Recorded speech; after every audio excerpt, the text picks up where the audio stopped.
오늘 그 말씀들을 금요 예배에 놓고 계속 좀 고민하고 기도하는 가운데에 오늘로 시작해서 앞으로 8주간 늘 이 고린도전서를 가지고 계속 쭉 나눌 텐데, 여러분 프레임이라고 하는 어떤 관점을 가지고 이 말씀들을 좀 풀어 가보려고 해요.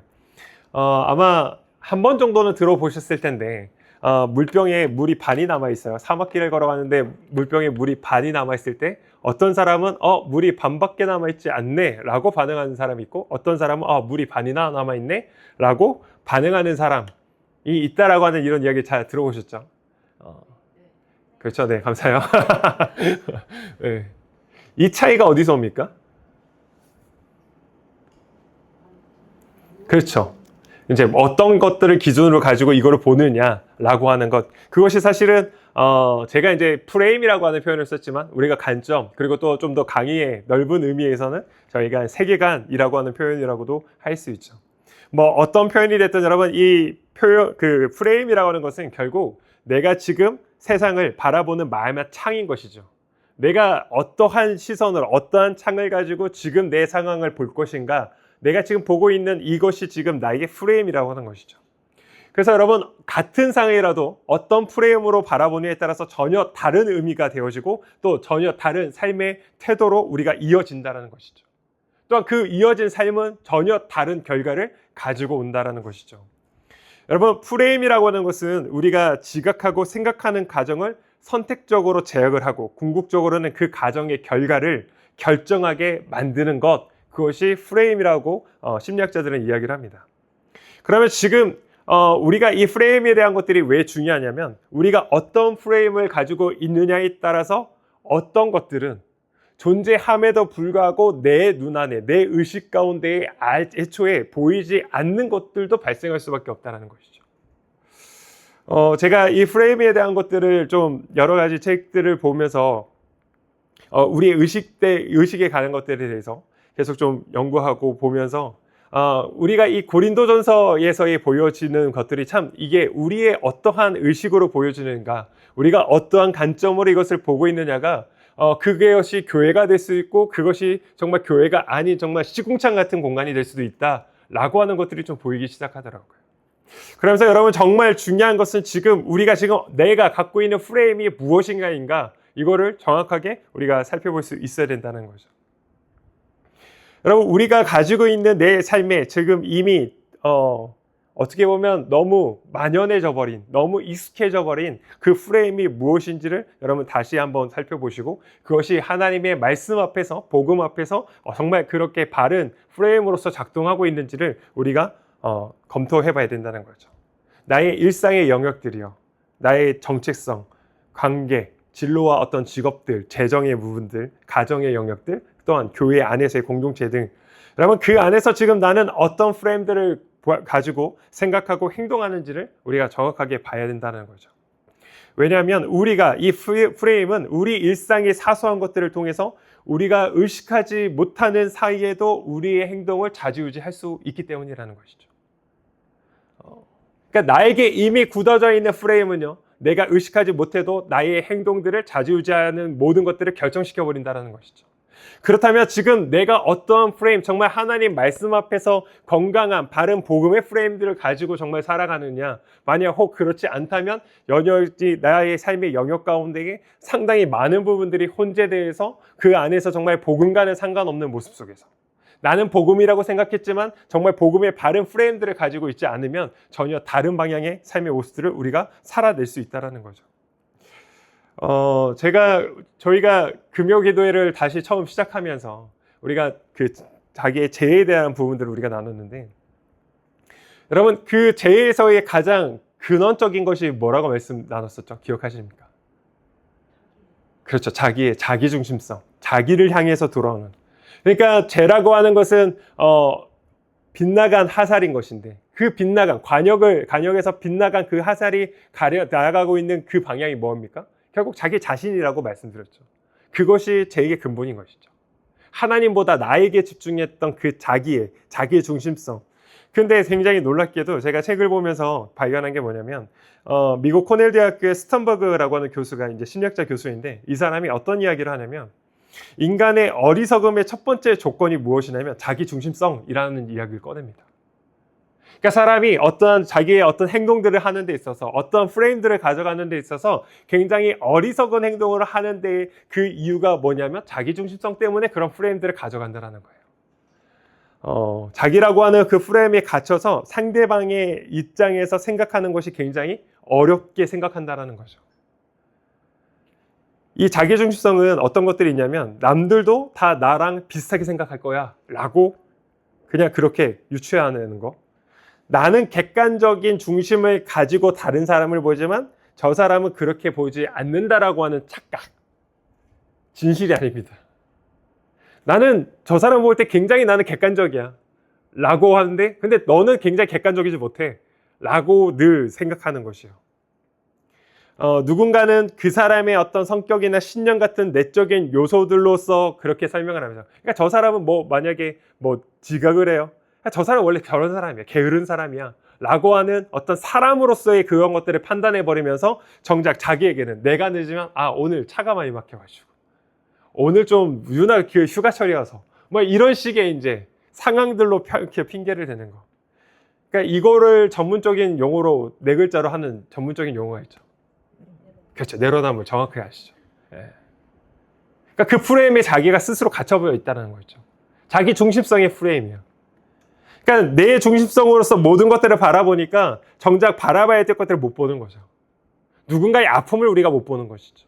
누군가가 그럴 수밖에 없는 상황들을 우리가 못 보는 것이죠. 하나님께서 그 상황 가운데 일하고 계심을 전혀 보지 못하는 것이죠. 왜요? 나는 내 중심성에 갇혀져 버려 있기 때문에요. 여러분 그러나 기억하십시오. 복음은 철저히 자기 중심성을 부인하게 만듭니다. 복음은 자기 중심성을 철저히 깨트리게끔 만듭니다.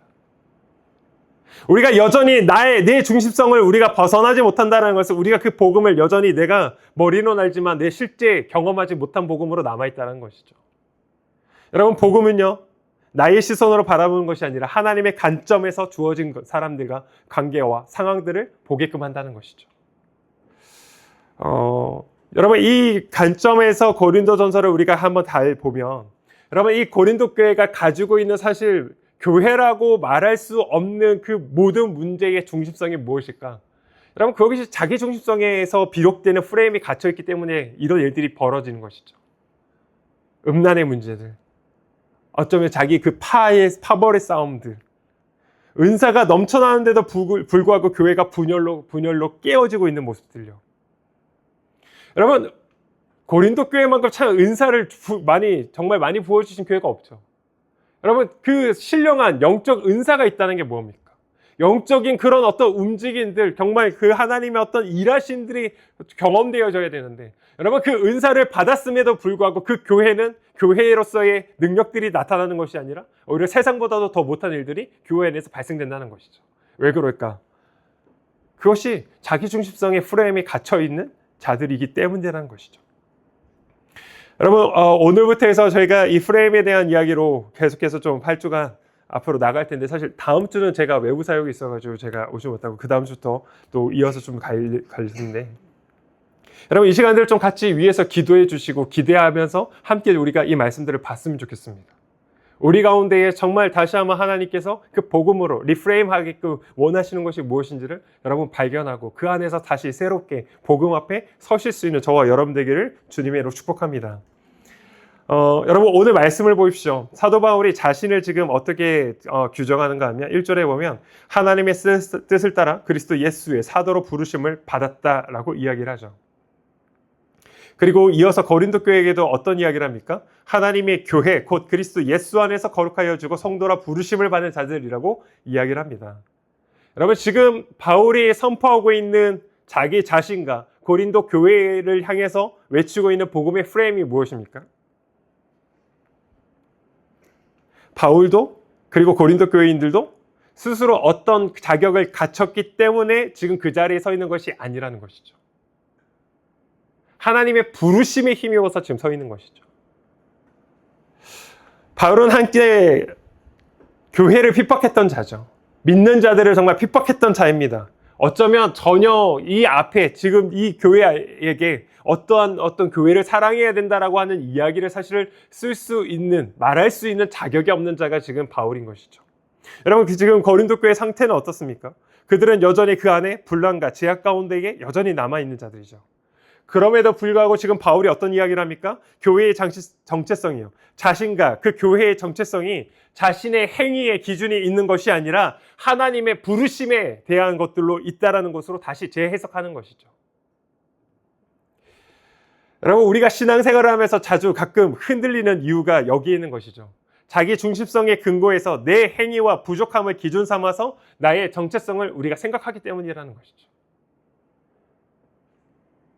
그러나 오늘 바울은 아예 다른 기준을 선포하는 것이죠.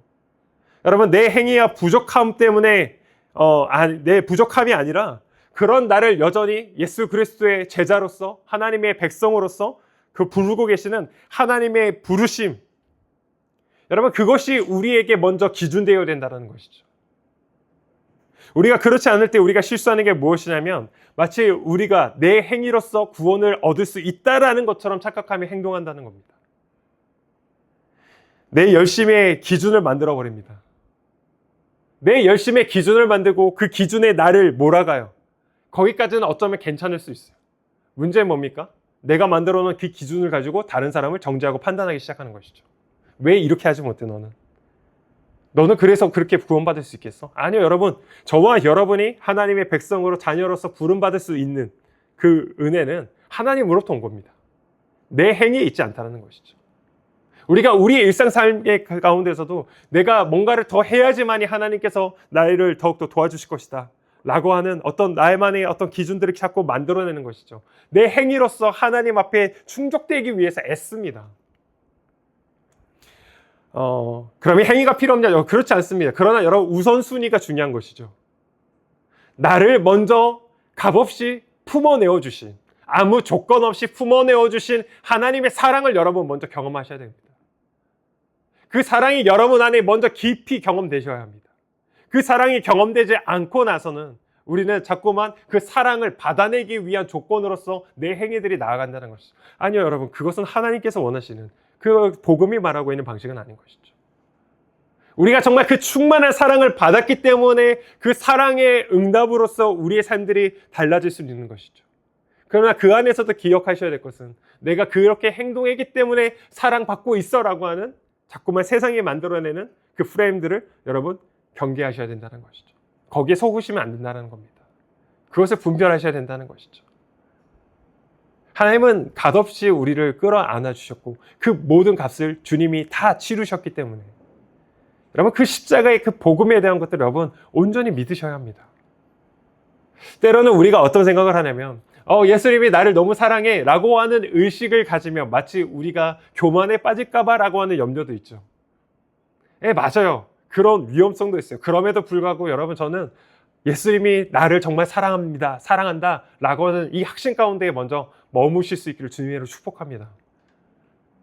여러분, 알잖아요. 저와 여러분, 제가 저를 돌아봐도 얼마나 하나님 앞에 형편없는지를 고백하는 거죠. 그럼에도 불구하고 당신의 자녀로 부르시고 또한 당신의 일들을 위하여 여전히 이끌어가고 계시는 그 하나님의 그 한없는 사랑이요.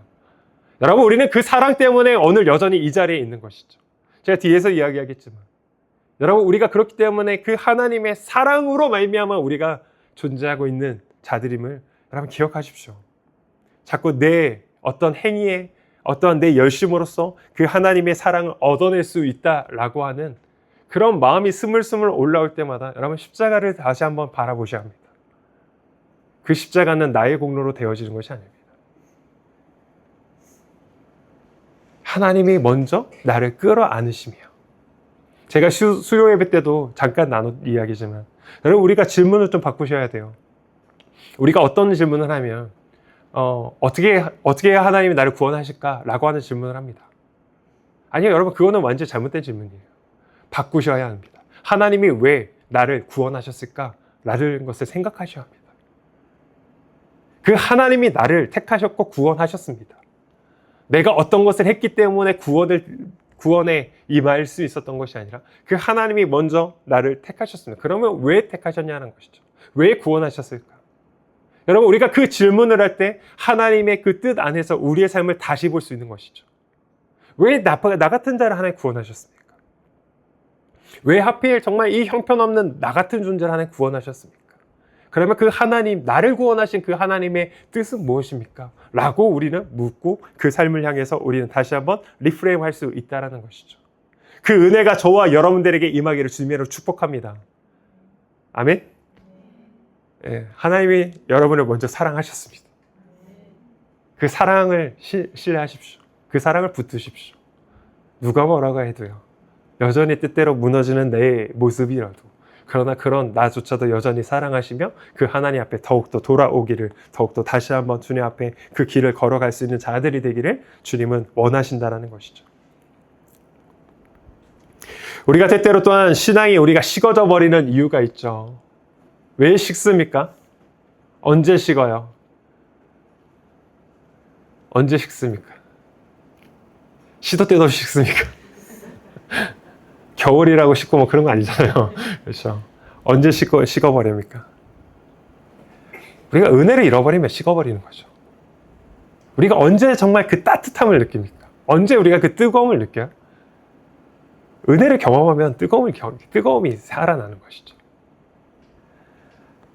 여러분, 이 바울은 지금 고린도 교회 성도들이 가지고 있었던 그 풍성한 모든 언변과 지식들, 은사들, 이것에 대해서 지금 하나님께 감사한다라고 고백을 하죠. 왜 감사합니까? 감사의 이유가 뭐예요? 그리스도 예수 안에서 너에게 주신 하나님의 은혜 때문에 감사한다라고 이야기를 하죠.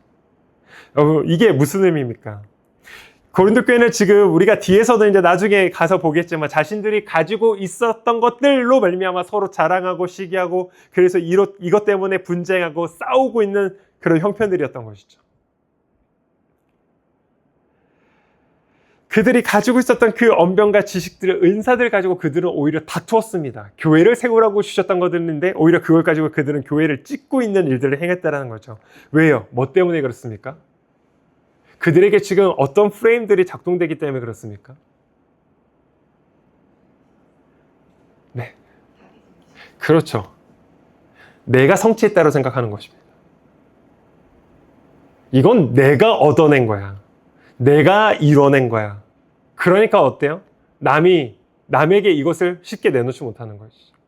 왜요? 내가 성취했으니까 누군가를 위해서 이 일을 헌신하는 거, 누군가를 위해서 내놓는 거, 이건 이제 아까운 것이죠. 주기 싫은 것이죠. 어떻게 해서든 내가 성취한 내 업적을 남들에게 드러냄을 통해서 내가 섬김받기를 원하는 그 프레임들이 작동되고 있는 것이죠. 여러분, 그런 교회를 향해서 바울이 뭐라고 합니까? 그것은 너네가 성취해서 얻어낸 게 아니야. 그것은 하나님의 은혜로 주어진 것이다. 그러면 어떻게 해야 합니까? 하나님의 은혜로 우리가 정말 주어진 것을 고백한다면 어떻게 해야 됩니까? 네, 하나님의 뜻에 맞게끔 그것들을 사용해야죠. 내놔야죠. 내어드리는 것이죠. 여러분, 그것이 하나님의 은혜를 아는 자들의 삶인 것이죠. 우리가 하나님의 은혜를 경험했다 하면서 어떻게 우리가 더욱더 내 안으로 굳어지고 지어 잡을 수 있냐는 것이죠. 여러분, 그것은 하나님의 은혜의 모습은 아닌 것이죠. 하나님의 은혜를 받은 자로서 나타나오는 열매의 모습들은 아닌 것이죠. 오히려 우리가 하나님의 은혜라고 말을 잘 합니다. 우리가 하나님의 은혜 때문에 정말 여기에 있죠 라고 이런 이야기들은 잘하는데 설상 그 마음 안에는 여전히 내가 성취로 얻어냈다라고 하는 그런 어떤 대가성의 마음들이 여전히 자리 잡고 있는 것은 아닌지 한번 살펴볼 필요가 있다는 것이죠. 여러분, 이 말씀들을 좀 묵상하면서 바울이 고백하고 있는 하나님의 은혜로 주심, 하나님의 은혜 때문이다라고 하는 이 이야기가, 여러분 사실은 이 고린도 교회를 향해서 지금 바울은 어떤 이야기를 하고 싶을까라고 보면 제 성격 같으면 정말 이렇게 하고 싶을 것 같아요. 말도 안 되는 일들이 벌어지고 있는 그 교회. 그런데 그 바울이 무엇을 먼저 선포하냐면 너희 안에 여전히 하나님의 은혜가 있다. 왜냐하면 정말 그들을 바꿀 수 있는 것은 단순히 바울의 어떤 논리력이 아닌 것이죠. 그들이 먼저 그 교회가 그 분쟁이 있고 그 타락함과 그 악함이 있는 그 교회가 다시 한번 하나님 안에서 참된 교회로서 세워질 수 있는 방법은 너희가 여전히 그 하나님의 은혜가 너희 안에 있음을 기억해야 된다. 우리가 그 은혜를 발견하는 것이죠. 우리가 그 은혜를 볼 때 우리는 다시 한번 세워질 수 있는 것이죠. 회복될 수 있는 것이죠. 여러분 기억하십시오. 저와 여러분 가운데 이미 하나님께서 베풀어 주실 은혜가 차고 넘칠 줄 믿습니다. 여러분 그 은혜 때문에 저도 이 자리에 있고 여러분도 이 자리에 있는 존재임을 우리가 정말 믿음으로 고백할 수 있기를 주님으로 축복합니다. 여러분 우리의 이 예배를 여러분 기대해 주십시오. 소망해 주십시오. 그리고 또한 함께 섬길 수 있는 분들 함께 섬겨 주십시오. 우리 금요기도니까 솔직하게 그냥 말씀을 나눌게요. 사실은 제가 조금은 지쳤어요. 지쳤었어요. 과거형입니다. 과거예요. 어느 순간 갑자기 너무 지쳐지더라고요. 날씨의 영향도 있는 것 같고. 그래서 사실은 좀 금요 예배를 어떻게 해야 되나 고민하고 정말 멈춰야 되나 막 이런 생각들을 했습니다. 그렇게 좀 하나님 앞에 좀 어떻게 해야 되나 좀 지친 마음으로 함께 기도하는데 하나님께서 제게 새로운 마음으로 주셨어요. 이 은혜를 주셨어요. 여러분 우리는 이 시간을 통하여서 돌파해야 됩니다. 믿음의 돌파가 일어날 줄 믿습니다. 여러분 저는 그렇기 때문에 죄송해요. 제가 다음 주에 이미 올 초에 좀 잡혀놓은 외부 사역이어가지고 어쩔 수 없는데 그 다음 주부터 저희 찬양팀 쓸 겁니다. 기대하십시오. 어떻게 쓸지 기대하십시오. 그리고 함께 하실 수 있는 분들 또한 같이 예배할 수 있는 자들을 여러분 이 자리 가운데 초대해서 우리가 하나님 앞에서 정말 그 믿음의 일들을 우리가 고백하며 기도하며 그 하나님의 일하심을 경험할 수 있는 오늘 이 밤의 예배가 될 줄 믿습니다. 여러분 그 일들을 향해서 우리 함께 그 하나님의 은혜를 구하며 함께 나아갈 수 있는 저와 여러분 되기를 주님으로 축복합니다. 여러분 하나님께서 여러분에게 주시고자 하시는 그 은혜들을 기억하십시오. 여러분 참 놀라운 건요. 그 기도 가운데 하나님이 저에게 와가지고 사랑하는 대로 고생했다. 뭐 내가 너를 잘한다. 뭐 조금만 기다려주게. 뭐 이런 말씀 전혀 없었어요. 전혀 그런 거 아니었습니다. 그냥 딱 한 단어였어요. 돌파. 근데 이게 저에게 하나님의 음성을 들렸어요. 그러니까 제가 다시 살아나게 되더라고요. 다시 한번 기대하고 소망하게 되더라고요. 여러분 그것이 은혜의 힘입니다. 여러분의 삶 가운데 혹시 지금 깨어져 있습니까? 마음이 지쳐 있습니까? 무너져 계십니까? 그러나 그 하나님의 앞에 그 은혜라고 하는 하나님이 그 은혜 가운데 주시는 한마디면 우리가 다시 소생할 수 있을 줄 믿습니다. 여러분 그 은혜로 구하며 하나님께 나아가십시오. 하나님 우리를 지쳐 있는 상태로 두시는 걸 원하지 않습니다.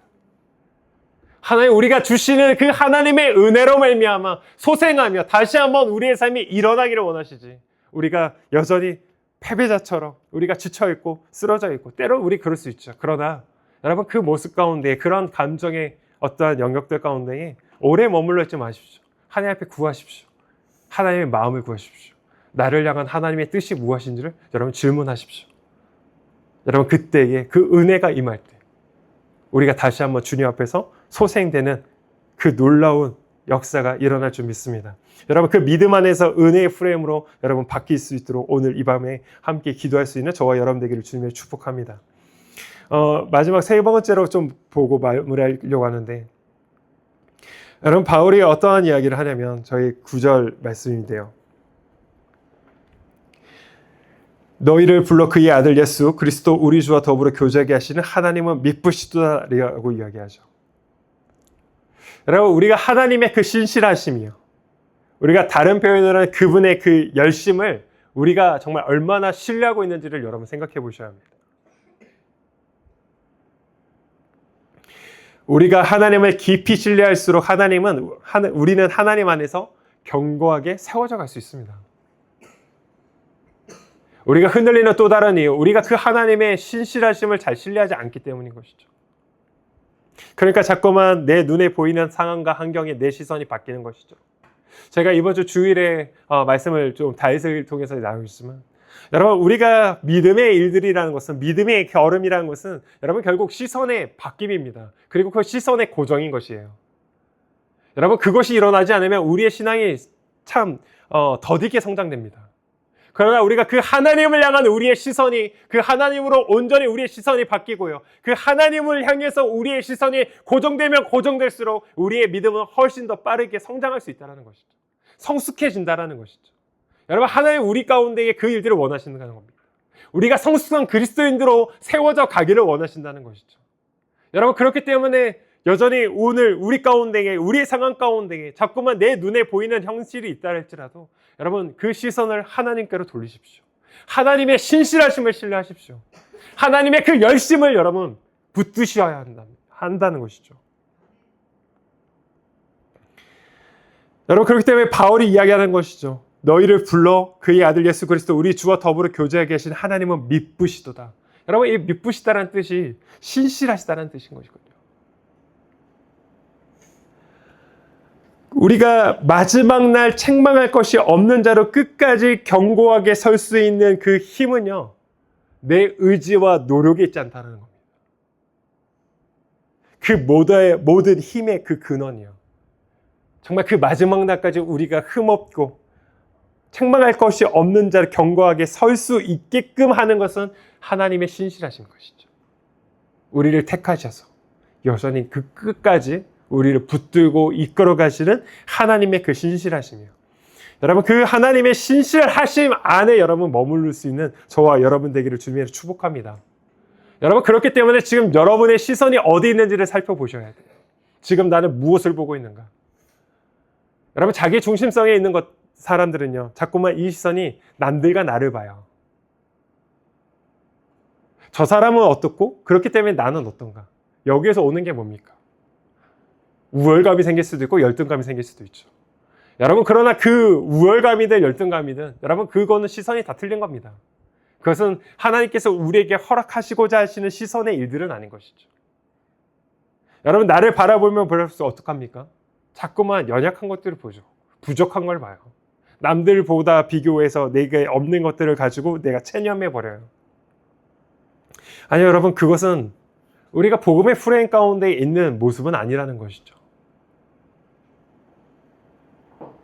여러분, 지금의 상황으로만 나를 지금 보내신 곳들이요, 나를 보내신 가정, 직장, 신앙, 교회, 신앙 공동체, 또한 사람들에게 관계들, 여러분, 그 모든 것들을 그냥 내 눈에 보이는 상황으로만 판단하고 체념하지 말라는 것이죠.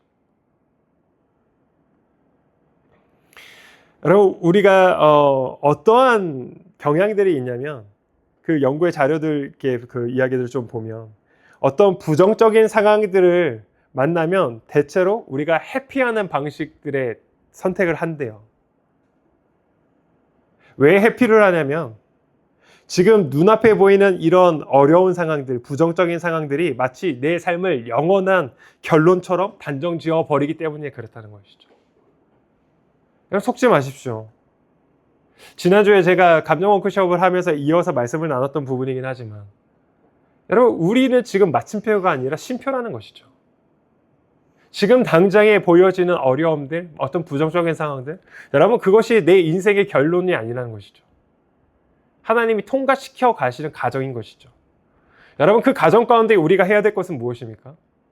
그 상황에 내 시선이 매몰되는 게 아니라 그 상황 가운데서도 여전히 신실하게 일하고 계시는 하나님을 바라볼 수 있는 그 시선에 힘을 기르셔야 하는 것이죠.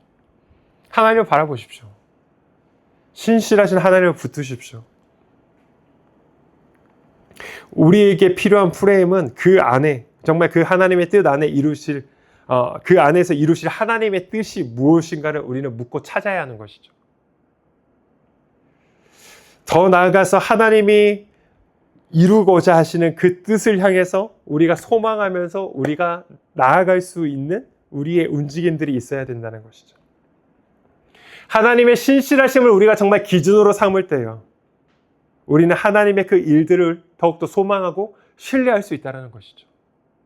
여러분, 지금의 상황 가운데에 여러분의 시선이 머물러 있지 마십시오. 그 가운데에 이루고자 하시는 하나님의 뜻이 무엇인지를 질문하십시오. 여전히 왜 하나님 나를 붙들고 가지고 계시는가? 라고 하는 그 질문을 하나님 앞에 하십시오. 그럴 때 우리가 더욱더 그 하나님을 소망할 수 있다는 것이죠.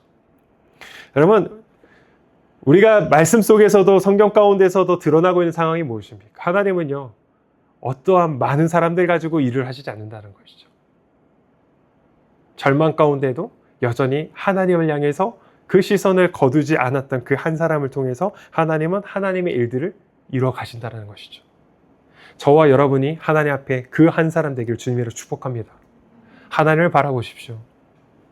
하나님은 하나님의 신실하심을 믿는 그 한 사람을 통하여 당신의 거룩함을 이 땅 가운데 드러내시기를 원하십니다. 여러분, 그 하나님의 거룩한 도구로서 살아가십시오. 그것은 다르게 되는 건 아닙니다. 그 하나님의 신실하심을 우리가 바라보고 붙잡을 때요, 그 하나님께서 우리를 온전하게 이끌어 가실 줄 주님으로 축복합니다. 여러분, 그렇기 때문에 내 삶에 도저히 지금 소망이 생겨나지 않으십니까? 여러분, 그렇다면 지금 한번 점검할 게 뭐냐면, 내가 소망 없는 질문만 지금 던지고 있을 수 있다는 거죠. 내 삶 가운데에 참 답이 보이지 않습니까? 여러분, 그러면 내가 지금 답 없는 질문만 던지고 있을 수 있다는 거죠. 여러분의 질문이 바뀌셔야 합니다. 신실하신 하나님으로 말미암아 지금 내 삶 가운데에 하나님은 어떤 질문을 하기를 원하시는지 여러분 다시 한번 물으셔야 돼요. 그냥 누군가가 하는 질문대로, 아니면 내가 늘상 해왔던 방식대로 질문하고, 그렇기 때문에 보이지 않는 답 때문에 답답해하고 거기서 무너져 버리는 것이 아니라, 여러분, 하나님의 신실하심에 기준하여 다시 한번 내 삶 가운데에 꼭 던지고자 하시는 하나님의 질문이 무엇인지를 물으십시오. 그리고 그 하나님의 신실하심 안에서 다시 한번 내 삶 가운데에 던져야 될 질문을 던지십시오. 소망 있는 질문을 던지십시오. 하나님 안에서 우리가 얻을 수 있는 복음의 답을 기준하여 여러분 질문하십시오.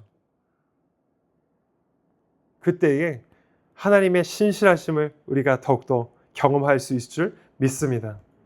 여러분, 그 하나님의 열심이, 그 하나님의 신실하심이 오늘도 저와 여러분을, 또한 이 교회를, 또한 이 땅을 이끌고 가고 계심을 여러분 고백하며, 다시 한번 우리의 생각과 우리의 삶에 바라보고 있었던 프레임들을 다시 한번 복음으로써 리프레임할 수 있는 저와 여러분 되기를 주님의 축복합니다. 우리 시간을 좀 같이 기도했으면 좋겠습니다. 여러분, 스스로에게 한번 질문해 보십시오. 지금 나는 어떤 프레임으로 지금 보고 있는 것인가? 나의 행위와 성취들, 또한 나의 연약함만으로 지금 내 시선이 머물러서 지금 내가 계속 바라보고 있던 것은 아닌지, 반대로 누군가에게는 완벽한 어떤 행위의 결과들, 강함을 기준 삼아서 요구하면서 판단하면서 정죄하면서 정작 나에게는 또한 그렇지 않은 그런 어떤 이중적인 모습들로 지금 나는 있는 건 아닌지. 여러분, 고린도전서를 읽으면서 가장 은혜되는 것은 저는 다른 것이 아니라, 그 고린도 교회를 향해서 바울은 하나님의 교회라고 부르고 있다는 겁니다. 그들을 향한 하나님의 신실하심의 프레임으로 보니까요, 그 복음의 프레임으로 보니까 정말 말도 되지 않는 상황 가운데 있던 그 교회를 바울은 하나님의 교회다, 하나님의 택하시고 부르신 성도들이다 라고 이야기하다는 것이죠. 여러분, 그것이 저와 여러분 내 자신을 먼저 보아야 하는 복음의 프레임일 줄 믿습니다. 여전히 내 삶이 엉망 같아도 하나님은 우리를 당신의 백성으로 부르고 계십니다. 당신의 자녀라고 말씀하고 계십니다. 여러분을 교회라고 택하셨습니다. 여러분을 교회라고 부르고 계십니다. 여러분, 그 하나님의 그 부르심, 그 은혜요, 그 신실하심을 여러분 다시 한번 바라보십시오. 의지하십시오. 그 하나님 앞에 정말 여러분 마음을 다해 부르짖으십시오. 우리의 삶 가운데 은혜 주기를 원하시는 하나님 앞에 여러분 모든 것을 쏟아내십시오. 나의 과거의 시간이 엉망이었습니까? 여러분, 나의 관계들이 엉망이었습니까? 아니요, 다시 한번 부르짖을 때 하나님께서 그 모든 것을 새롭게 보게 하시는 그 복음의 프레임들로 우리의 시선을, 우리의 생각들을 변화시킬 줄 믿습니다. 여러분, 그 신실하신 하나님 앞에 우리 다시 한번 정말 신뢰하는 마음으로 하나님을 의지하며 이 시간 같이 기도하며 나갔으면 좋겠습니다.